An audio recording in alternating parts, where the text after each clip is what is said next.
आता आपण थेट मातोश्रीवर जाऊया। ठाकरे गटात किरण माने यांचा पक्षप्रवेश होतोय। त्याचबरोबर इतर काही मंडळी आहेत, महत्त्वाचे नेते आहेत जे की आता ठाकरे गटात प्रवेश करतात। अभिनेते किरण माने यांचाही पक्षप्रवेश होतोय। आपल्या विधानांमुळे, वक्तव्यांमुळे आणि भूमिकांमुळे गेल्या काही वर्षांपासून किरण माने सतत चर्चेत आहेत। उल्हासनगरचे नगरसेवक, विरोधी पक्ष नेते आज त्यांचं शिवसेना उद्धव बाळासाहेब ठाकरे पक्षात त्यांचं स्वागत आगमन होत आहे।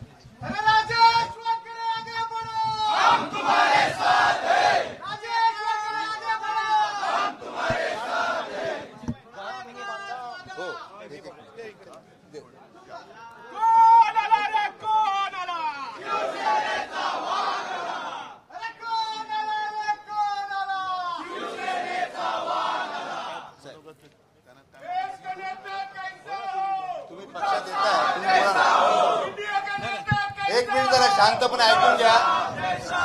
राजेश वानखेडे आपलं मनोगत व्यक्त करतायत। नाही, पत्रकार नाही, तुमचं मनोगत तुम्ही पक्षात येता आलं।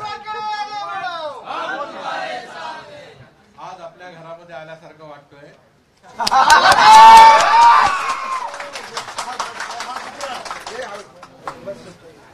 पूर्वी शिवसैनिक होतो आणि आजही शिवसैनिक आहे।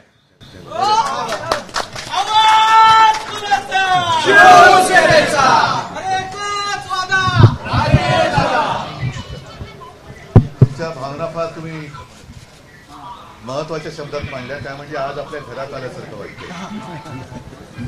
काही जण आता भटकंतीला गेलेत बाहेर, अर्थात त्यांना परत काही घरात घेण्यात नाहीये।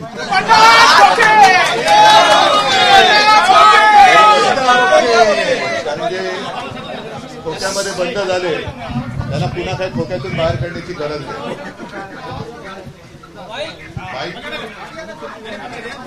येतोय आवाज? तुम्ही थोडे शांत राहिला तर माईकचा आवाज येईल।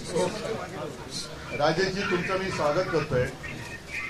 आणि तुम्ही मध्ये म्हणालात असता की सुरुवातीला शिवसैनिक होतो आणि परत शिवसेनेत आला, म्हणजे तुम्हाला अनुभव आहे की शिवसेनेसारखं प्रेम दुसऱ्या कोणत्याही पक्षात मिळत नाही, म्हणूनच तुम्ही बोललात की आज मला परत घरात आल्यासारखं वाटतं।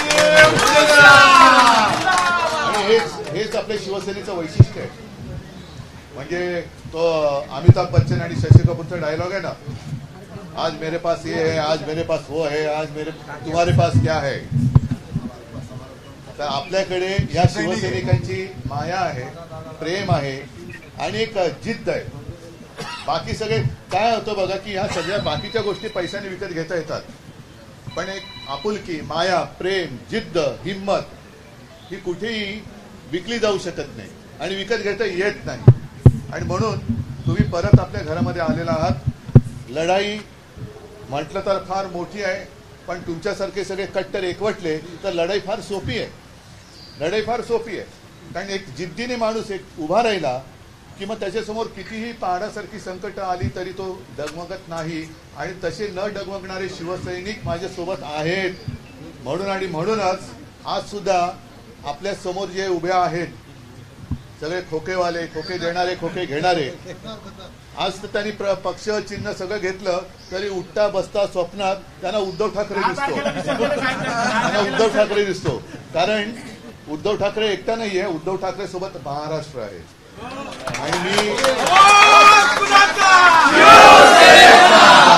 जास्त मोठं भाषण करणार नाही। मी कालच आपला कार्यक्रम जाहीर केलेला आहे। भाषण करा। नाही रे, आता नको भाषण। 23 जानेवारीला नाशिकला या। नाशिकला या आपण। 22 तारखेला तिकडे काळाराम मंदिरात जातोय। त्या काळाराम मंदिराचं एक वैशिष्ट्य आहे की एक राम मंदिर तिकडे उभं राहतंय अयोध्येमध्ये। अभिमान आहे आपल्याला, आनंद आहे, कारण याचसाठी केला होता अट्टहास। कितीतरी कारसेवकांनी रक्त सांडले, शिवसेना प्रमुखांनी सुद्धा सगळं भोगलंय, सोसलंय, अनेक शिवसैनिकांनी तुरुंगवास भोगलेला आहे, बऱ्याच काही गोष्टी झालेल्या आहेत। म्हणून जे एक स्वप्न होतं ते कोर्टाच्या आदेशामुळे तिकडे पूर्ण होतंय। कोर्टाला सुद्धा 25-30 वर्ष लागली, कारण मधल्या काळामध्ये आपलं युतीचं सरकार येऊन गेलं। वाजपेयीजी पंतप्रधान होते, त्याच्यानंतर हे 5-7 वर्ष म्हणजे अजूनही आहेत थोडे काळ, पण वेगळा कायदा नाही करू शकले। कोर्टाच्या आदेशाने होते तर त्याचा आनंद आहेच, पण त्याच वेळेला तो आनंद व्यक्त करण्यासाठी आपण काळाराम मंदिरात जातो आहोत। कारण काळाराम मंदिराचं सुद्धा एक वेगळेपण आहे की राम हा सर्वांचा आहे, राम हा माझा पण आहे, राम हा सगळ्यांचा आहे, यांचा आहे, त्यांचा आहे, तुमचा आहे, आमचा आहे, सगळ्यांचा आहे. आणि मला सुद्धा त्या मंदिरात प्रवेश मिळाला पाहिजे याकरता बाबासाहेब आंबेडकरांनी, डॉक्टर बाबासाहेब आंबेडकरांनी सत्याग्रह केला होता. ते वेगळे स्थान आहे.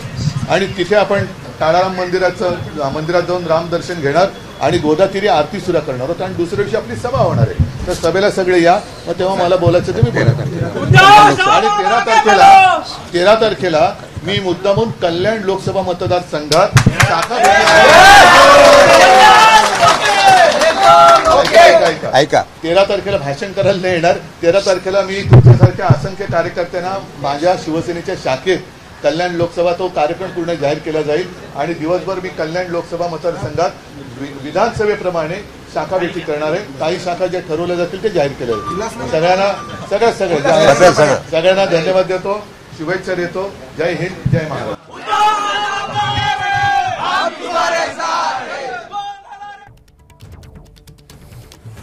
कल्याण मतदारसंघात देखील उद्धव ठाकरे जाणार आहे. पण त्यापूर्वी 22 जानेवारीला जेव्हा राम मूर्तीची प्राणप्रतिष्ठा होणार आहे त्याचवेळी काळाराम मंदिरात जाऊन उद्धव ठाकरे आरती करणार आहेत. त्याचबरोबर गोदावरी तीरी जाऊन देखील गोदा आरतीमध्ये उद्धव ठाकरे हे सहभाग घेतील आणि त्यानंतर उद्धव ठाकरे यांची सभा देखील होणार आहे. भटकंती करायला गेलेल्यांना परत घरात घेणार नाही असं म्हणत त्यांनी बंडखोरांना इशारा देखील दिलाय. त्यांचा रोख आहे शिंदे समर्थक नेत्यांकडे आणि आमदारांकडे.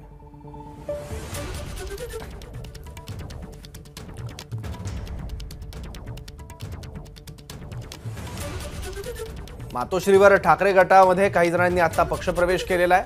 आणि यावेळी बोलताना उद्धव ठाकरे यांनी शिंदेंवर टीका केली आहे. एबीपी माझा, उघडा डोळे बघा नीट.